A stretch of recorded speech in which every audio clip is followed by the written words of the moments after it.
थोडं तुझं आणि थोडं माझं मालिकेच्या 2 ऑगस्टच्या भागामध्ये आता तेजसने मानसीसाठी खूप मोठं पाऊल उचललेलं असतं. कारण तेजसला आता मानसीची मदत करायची असते. संपतरावांची झालेली अवस्था त्याला पाहावीशी वाटलेली नसते आणि त्यामुळे तेजस हा पैशांसाठी संपतरावांची मदत करण्यासाठी गायत्रीच्या रूमकडे आलेला असतो. जेव्हा तो दरवाजा उघडतो तेव्हा आता अंदाज घेतो की नक्की ते झोपले आहेत का, आणि त्यानंतर हळुवारपणे आतमध्ये येतो. अचानकपणे आता टेबलला धक्का लागून फ्लॉवर पॉट खाली पडणार इतक्यात तेजस तो हातामध्ये झेलतोही. तर तेजस आता स्वतःला समजावतो की तेजस प्रभू, तुम्ही चेटकिरीच्या गुहेत आहात, तरी सांभाळून जरा. तेजस आता त्यानंतर आतमध्ये गेलेला जरी असला तरी आता गायत्रीला आवाजाने जाग आलेली असते आणि गायत्रीचं तेजसवरती बारीक लक्ष असतं. तर गायत्री आता तेजस नक्की का आणि कशासाठी आला आहे हे पाहते. तेव्हा आता तेजस गायत्रीचं कपाट उघडतो आणि त्यामध्ये इकडे तिकडे आता पैसे शोधायला लागतो. तर गायत्री विचार करते की नक्की काय करतोय हा इथे. तर तेजसने आता ती फाईल घेतलेली असते आणि तो फाईल उघडून पाहणार तेव्हा तिकडे गायत्रीची घाबरगुंडी उडते आणि गायत्री म्हणते की जर या मूर्खाने जर ती फाईल पाहिली तर माझा हेतू काय आहे त्याला कळेल. इतक्यात आता तेजसचे लक्ष बाजूला ठेवलेल्या नोटांच्या बंडलकडे जातं.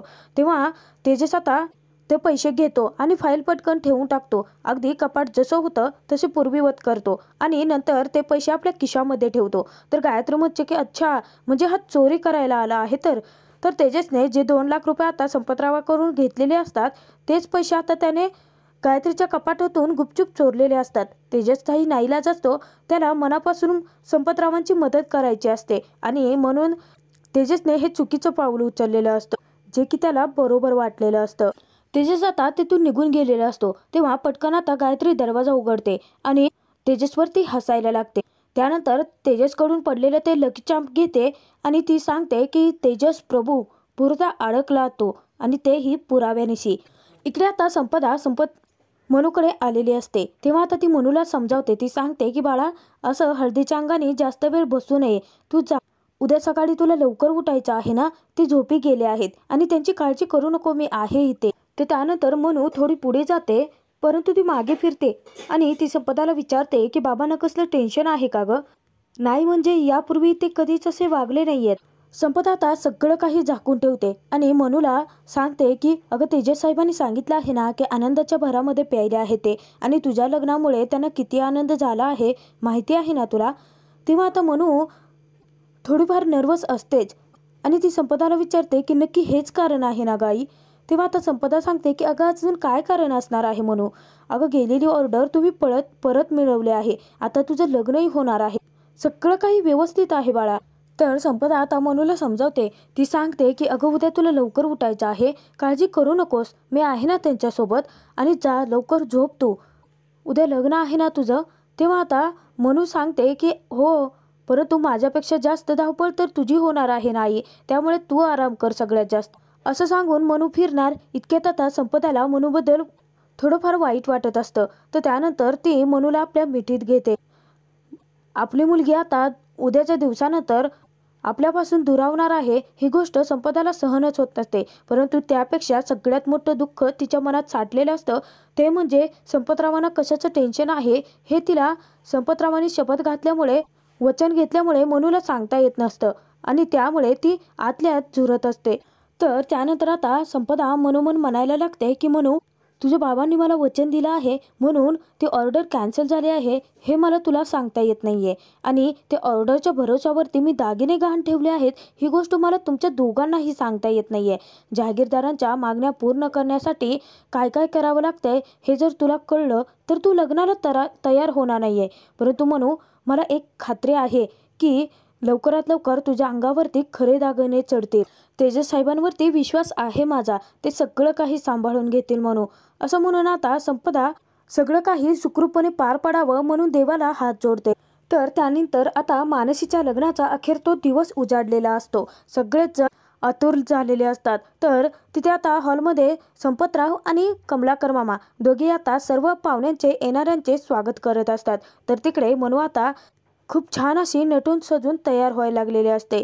तर तिच्या दोन्ही मैत्रिणी आता तयार होण्यामध्ये तिची मदत करत असतात. तर मनू तयार झाल्यानंतर त्या दोघी आता घोषणा करतात. त्यावरती मनू आता त्यांना दोघींनाही म्हणते की झाली का तुमची थट्टा करून.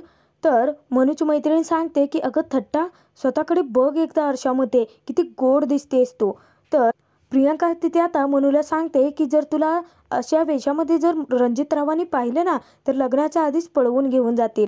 त्या दोघी आता मानसीची थट्टा करत असतात आणि मनूसुद्धा आता तिथे खूप खुश असते. तर इकडे प्रभूंच्या घरी आता सुनंदा आणि तात्या दोघे आता मानसीच्या लग्नाला जाण्यासाठी तयार झालेली असतात. इतक्यात तिथे तेजस येतो. तर तात्या आता तिथे सुनंदाकडे पाहतात, तेव्हा सुनंदा म्हणते की तुम्ही माझ्याकडे असे का बघताय. तर तात्या सांगतात की खरंच खूप दिवसांनी असं तुला तयार झालेलं पाहिलं आहे. या मुलीमुळे आपल्याला बाहेर जायला संधी मिळाली. तेव्हा आता सुनंदा सांगते की हो ना, किती वर्षानंतर आपण असं कुठेतरी चाललो आहोत. तर तेजस आता तिथे विचार करतो की हे दोघे तयारही झाले. तेजसला खूप टेन्शन असतं, कारण काहीही करून तेजसला त्याच्या आईवडिलांना मनूच्या लग्नाला येऊ द्यायचं नसतं, कारण तेजसचं सगळे भांडेफोड होणार असते तिथे. तेजस आता देवाकडे प्रार्थना करत असतो की तात्या आणि आई लग्नामध्ये अजिबात येऊ नये. तर तिथे आता तेजसला दुसरा झटका बसणार असतो, कारण त्या दोघांसोबत आता गायत्रीसुद्धा लग्नाला येणार असते. तेव्हा ती सासूबाईंना म्हणजेच सुनंदाला सांगते की खरंच तुम्ही खूप छान दिसताय, ही साडी कशी दिसते आहे. तेव्हा आता सुनंदाचा गैरसमज होतो आणि ती सांगते अगं ही साडी दिली आहेस ना तू मला. तेव्हा आता गायत्री सांगते की तुम्हाला नाही हो, मला, मी सुद्धा लग्नाला येणार आहे ना. तेव्हा तेजसला मोठा धक्काच बसतो. तर तिथे आता सुनंदा विचारते की परंतु तुला जमणार आहे का यायला, तुझी ऑफिस कामं सगळं काही खोळंबेल ना. तेव्हा आता गायत्री सांगते की असू दे, तो एक दिवसाने काही फरक पडत नाही, आणि तसंही मी कॅब बुक करते, म्हणजे कसं आपण वेळेवरती लग्नाला पोहोचूया आणि प्रवाससुद्धा आपला खूप छान होईल. मुद्दाम आता गायत्री तेजसकडे पाहते आणि तेजसला विचारते की भाऊजी, तुम्हाला उशीर होणार आहे का यायला. नाही म्हणजे आम्ही लग्नाला जाणार आहोत ना, आणि आम्हालाही यायला उशीर होणार आहे. तुमच्यासाठी तरीही मी जेवण बनवून ठेवलं आहे, परंतु ते स्वतः तुम्ही वाढून घ्या बरं का. आणि ती विचारते की तुम्ही येता का लग्नाला आमच्यासोबत.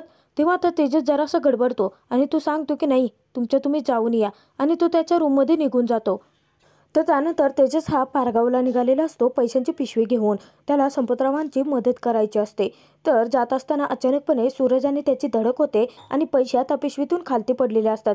ते पैसे पाहून आता सूरजची तिथे त्याला मोठा धक्काच बसतो. तर गायत्रीने ते सगळं पाहिलेलं असतं, परंतु नाटक करत ती वेगळंच काहीतरी शोधण्याचा प्रयत्न करते असं तेजसला भासवते. तर त्यानंतर तेजस पटकन ते पैसे उचलतो आणि पिशवीत टाकतो. सूरज आता त्याला दारू पिण्यासाठी पैसे मागत असतो. तर तेजस सांगतो की तुला सगळेच पैसे दिले असते, परंतु जाऊन दारू पिणार आहेस ना, चल सरक, मला जायचं आहे, असं सांगून आता तो तिथून निघून जातो. तर इकडे गायत्रीने सगळं काही पाहिलेलं असतं आणि गायत्री सांगते की तेजस प्रभू, तुला वाटत असेल की पैसे घेऊन तू निघाला आहेस, खरं तर तू गेला नाही आहेस, तर मी स्वतः तुला जाऊ दिलं आहे. कारण हे पैसे घेऊन तू जिथे चालला आहेस ना, तिथून ना मला तुझी धिंड काढायची आहे. गायत्रीचा घाणेरडा डाव असतो, जो की आता तेजसच्या अंगलोट येणार असतो. इकडे आता मनूच्या लग्नामध्ये सराफ आणि सरपंच दोघे आलेले असतात. तेव्हा आता संपतराव त्यांना पाहून थक्कच होतात आणि ते सांगतात की बरं झालं तुम्ही लग्नासाठी आलात. तर तिथे आता सरपंच सांगतात की संपतराव, तुम्ही अगदी जसं सांगितलं होतं तसं करूनही दाखवलं बरं का. जहागीरदारांशी सोयरीक जुळवलीत आणि खर्चही भरपूर केला आहे. तेव्हा आता संपतराव सांगतात की हां, मुलीच्या सुखासाठी सगळं करायला तयार आहे मी. बरं तुम्ही बसा. इतक्यात आता विनीत पळत येतो आणि सांगतो की वराड आला आहे. वरात आले आहे म्हटल्यानंतर संपतराव पटकन आता संपदाला बोलावून घेतात. रणजित, रजनी आता त्यांच्या पाहुण्यांसोबत तिथे हजर झालेले असतात. नवरदेवाचं सगळेजण खूप कौतुक करत असतात. रणजित खूप छान दिसत असतो. तेव्हा आता संपतराव तिथे सांगतात की रणजितराव, खरंच एकदम कडक भारी दिसताय राव तुम्ही. तेव्हा आता रजनी संपतरावांना म्हणते की नजर लावू नका माझ्या लेकाला, आणि त्यानंतर ती काळा टीतही लावते. तर तिथे आता रणजित सांगतो की आई आहे ना. तर संपतराव सांगतात की ते चालत राहतंय. इतक्यात आता संपदा येते आणि त्यानंतर ती पटकन आता शुभदाला ताट घेऊन बोलावते, कारण तिथे नवरदेवाचे पाय धुवायचे असतात. तर तिने आता जे ताट आणलेलं असतं ते स्टीलचं असतं. तर ते ताट पाहून आता तिथे रजनी कांगावा करायला लागते. ती सांगते की काय संपतराव, या ताटामध्ये तुम्ही नवऱ्या मुलाचे पाय धुणार आहात का. नाही म्हणजे तुम्ही या गावात प्रतिष्ठित आहात ना, लोक काय म्हणतील, बरोबर आहे की नाही. त्यावरती आता संपतराव सांगतात की हो, तुमचं बरोबर आहे. तर त्यानंतर आता ते चांदीचं ताट कुठं आहे ते विचारत असतात. तेव्हा आता शुभदा तर सगळं काही फेटाळतेच. ती सांगते की माझ्याकडे दिलं नव्हतं ताट चांदीचं, तुम्हालाच माहिती असेल. तेव्हा आता रजनी चिडते आणि संपतरावांना म्हणते की आता काय तुम्ही आम्हाला इथेच दारामध्ये ताटकळत उभं ठेवणार आहात का. एक तर रजनीला ती सोयरीक जुळवायचीच नसते. रणजितच्या हट्टासाठी तिने मनूसोबत लग्न लावण्याचा निर्णय घेतलेला असतो. तिला फक्त चान्सच पाहिजे असतो हे लग्न मोडण्यासाठी. तर त्यानंतर संपतराव आता नंदूला सांगतात की नक्की ताट कुठे आहे ते बघ. नंदू तिथे आता ते चांदीचं ताट नक्की कुठं आहे ते शोधण्यासाठी गेलेला असतो. तर संपतराव सांगतात की रणजितराव जरा समजून घ्या. तेव्हा आता रणजितराव सांगतो की ठीक आहे चालेल. तर तिथे आता शुभदा विचार करते की या बाईने तर या संपतरावांचं अख्खं मांजरच करून ठेवलं आहे. आणि ती कमलाकरला विचारते की काय हो, हे नक्की संपतरावच आहेत ना, यांचा तोरा कुठे गेला. तेव्हा आता कमलाकर तिला तोंड बंद ठेवण्यासाठी सांगतो.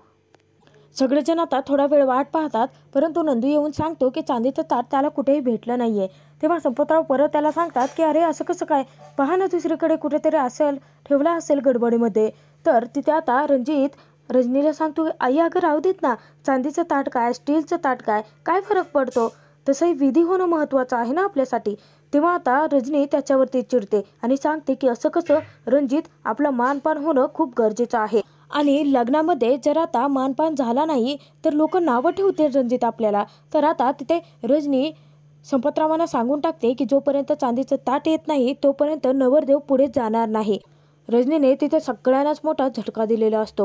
तर त्यानंतर सगळेजण आता ते ताट शोधण्याचा प्रयत्न करत असतात. तेव्हा आता गुरुजी रजनीच्या कानामध्ये सांगतात की आयतं कोळीत हातात आला आहे, याच संधीचा फायदा घेऊया आणि वरात दारातून परत नेऊया.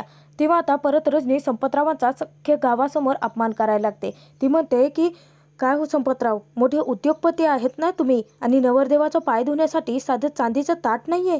रजनी तिथे आता संपतरावांना सांगते की जर आता चांदीचं ताट आलं नसेल तर आम्ही हे लग्न होऊ देणार नाही. इतक्यात आता तिथे धमाकेदार तेजसची एंट्री झालेली असते. तेजस हा त्याचा मित्र सुजित सोबत चांदीचं ताट घेऊन आलेला असतो आणि तो सांगतो मोठ्याने की आलंय, चांदीचं ताट आलं आहे. आणि तेजस अगदी कृष्णासारखा तिथे उभा असतो. तर त्यानंतर तो आतमध्ये येतो आणि सांगतो की आलंय, चांदीचं ताट आलं आहे. अरे एवढे सोन्यासारखे नवरदेवत आमचे, त्यांचे पाय तर खरं तर सोन्याच्या ताटामध्ये जोवायला पाहिजे, परंतु चांदीचं ताट ठरलंय ना, त्यामुळे चांदीचं ताट आणलंय. तर तिथे आता तेजसला पाहून संपतराव आणि संपदा या दोघांचंही टेन्शन आता दूर झालेलं असतं आणि रजनी चांगलीच तोंडावरती पडलेली असते. तर त्यानंतर तेजस सांगतो की हे चांदीचं ताट, त्यामध्ये गुलाबांच्या पाकळ्यांचा थाट, आता घाला सगळेजण लग्नाचा घाट. अरे टाळ्या बिळ्या वाजवा जरा. आणि तेजसने तिथे डायलॉग बोललेला असतो, त्यावरती सगळेजण खुश होऊन टाळ्या वाजवत असतात. परंतु हा सगळा काही मूर्खपणा वाटत असतो रजनीला. इतक्यात आता मोनूच्या मैत्रिणी तिच्याकडे पळत जातात आणि सांगतात की नवरदेव आला आहे. तर त्यानंतर आता तेजस सांगतो की चला होऊन जाऊ दे सगळं काही, आणि तो चांदीचा ताट ठेवतो. तर संपत आता तिथे रणजित उभं राहण्यासाठी सांगते. तर तेव्हा रणजितचे आता पाय धुत असताना रणजित म्हणतो की आई अहो तुम्ही काय करताय, हे तुम्ही माझ्यापेक्षा खूप मोठ्या आहात. तेव्हा आता रजनी रणजितला समजावते. ती सांगते की रणजित, अरे या लग्नाच्या परंपरा आहेत आणि हा मानपान आहे, तो घेतलाच पाहिजे. त्यावरती आता संपतराव सांगतात की हो रणजितराव, तुमच्या आईसाहेब बरोबर बोलत आहेत.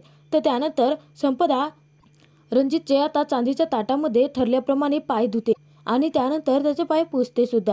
तर त्यानंतर संपदा ही रणजितच्या पायाला हळदी कुंकू लावते आणि निधीकडून आता औक्षण करण्यासाठी ताट मागून घेते. इतक्यात आता त्या औक्षणाच्या ताटामधला दिवा विझतो. तर तिथे सगळ्यांनाच मोठा धक्का बसतो. तेव्हा रजनीला आयतकोलीत हाती सापडलेलं असतं आणि ती लगेच कांगावा करायला लागते. ती सांगते की दिवा विझला, दिवा होणं खूप मोठा अपशकुन आहे. तर हा भाग आता इथे संपतो. पुढील भागात आपण पाहणार आहोत की निधीने आता हट्टच धरलेला असतो. ती रणजितला सांगते की नवरदेवाने तर उखाणा घ्यायलाच पाहिजे, त्याशिवाय आतमध्ये एंट्रीच नाहीये. तर रणजितने आता तिथे रणजितला उखाणा येत नसतो. तेव्हा आता तेजस त्याच्या कपड्याला काहीतरी लागल्याचं नाटक करतो आणि हळूवारपणे रणजितच्या कानामध्ये उखाणा सांगतो की थोडं तुझं आणि थोडं माझं करत करूया सुखाचा संसार. तर त्यानंतर रणजितने अगदी तसाच उखाणा घेतलेला असतो. मानसी वरून सगळं काही पाहत असते. मानसीच्या लक्षात आलेलं असतं की हे सगळं त्याला उखाणा आता तेजस सांगतो आहे. तर त्यानंतर तेजस पुढे सांगतो की आज बासुंदीला मानसीच्याच हाती सगळा कारभार. आता तेजसनं सांगितल्यानंतर रणजित अगदी तसाच बोलून गेलेला असतो आणि याचा झटका मात्र तिथे रजनीला बसलेला असतो. तर मनू मात्र तिथे खूप खुश असतो. आता गायत्री, तात्या आणि सुनंदा म्हणजे तेजसच्या आईवडिलांना घेऊन आता मनूच्या लग्नात पोहोचल्यानंतर तिथे नक्की काय धमाका होणार हे पाहणं खूप मनोरंजक ठरणार आहे. तर आजचा भाग तुम्हाला नक्की कसा वाटला हे कमेंट करून नक्की कळवा. थोडं तुझं आणि थोडं माझं मालिकेचे एपिसोड पाहण्यासाठी आपल्या चॅनलला नक्की सबस्क्राईब